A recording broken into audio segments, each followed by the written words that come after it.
Assalamualaikum warahmatullahi wabarakatuh. Kami dari kelompok 9 yang beranggotakan saya sendiri, Putri Wulansari, Putri Indana Ayuni Tias, dan Tuhi Bagus Syarifuddin. Di sini kami akan mempresentasikan materi kami, yaitu tentang managing conflict in relationship, atau tentang bagaimana mengolah konflik di dalam suatu hubungan, mulai dari hubungan pertemanan, hubungan antara rekan kerja atau sesama karyawan, hubungan antara atasan dan bawahan, hubungan keluarga, dan hubungan-hubungan lain yang kalian berada di dalamnya. Hubungan dibentuk melalui perkenalan, yaitu proses komunikasi di mana seseorang mengirimkan secara sadar atau menyampaikan informasi tentang struktur dan inti kepribadiannya kepada pihak lain. Salah satunya adalah menggunakan kemampuan komunikasi interpersonalnya yang merupakan kesanggupan atau kemampuan seseorang dalam berkomunikasi antara dua orang atau lebih, menyangkut komunikasi dari orang ke beberapa orang lain. Pada saat kita membentuk sebuah hubungan, pasti sering terjadi konflik karena kurangnya kualitas dalam berkomunikasi. Dan apabila pada saat terjadinya konflik dan kalian tidak dapat menyelesaikannya atau tidak terselesaikan, maka dapat menimbulkan hal-hal yang tidak kita inginkan, seperti contohnya adanya perasaan balas dendam, malah jadi putusnya tali persaudaraan, atau bisa saja terjadinya kekerasan psikis.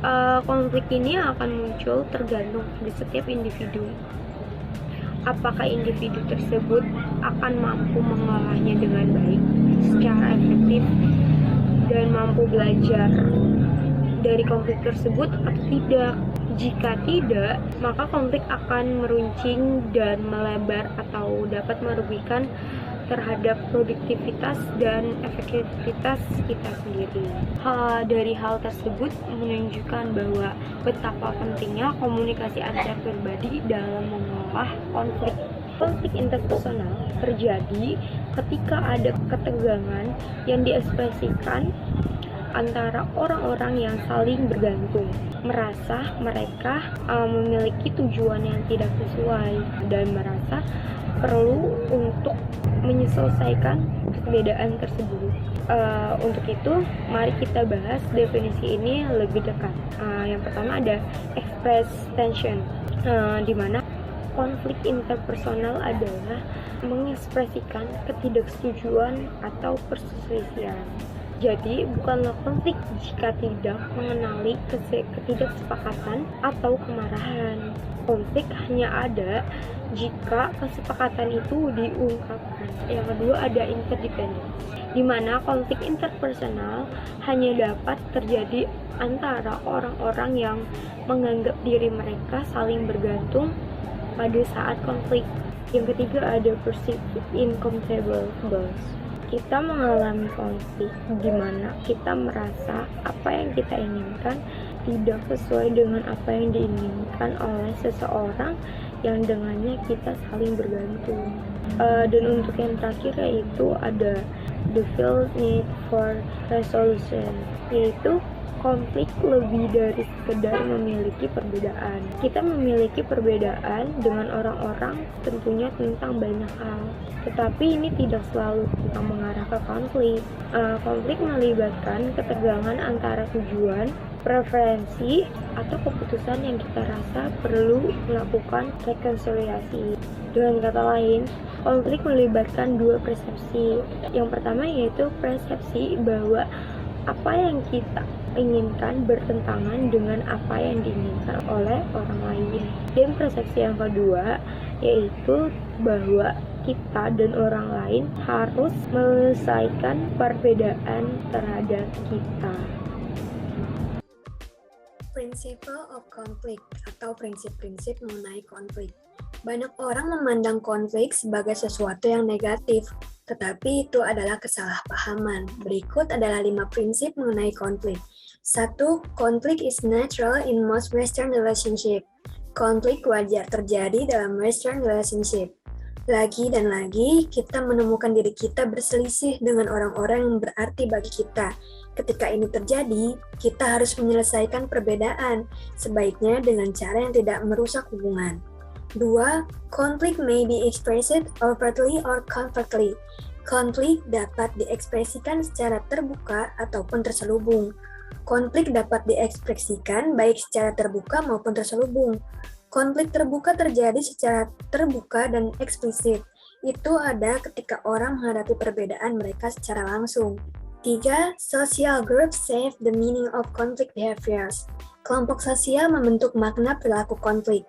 Keanggotaan dan sosialisasi budaya kita dalam komunitas sosial tertentu mempengaruhi cara kita memandang dan menanggapi konflik. 4. Konflik can be managed well or poorly. Konflik dapat dikelola dengan baik ataupun buruk. Bergantung pada bagaimana kita menangani ketidaksepakatan, konflik dapat mendorong kedekatan atau kehancuran suatu hubungan.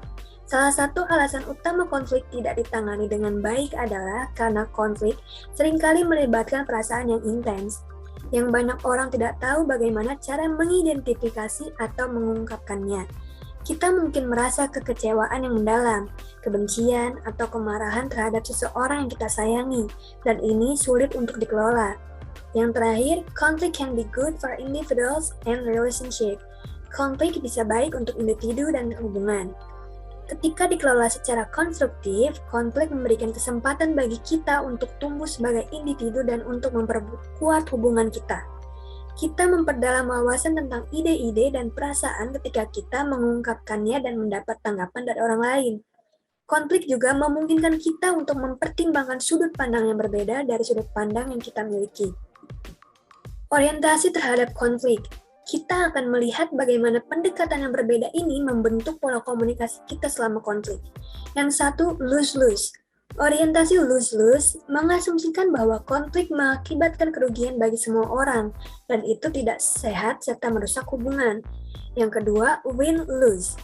Orientasi menang kalah mengasumsikan bahwa satu orang menang dengan mengorbankan yang lain.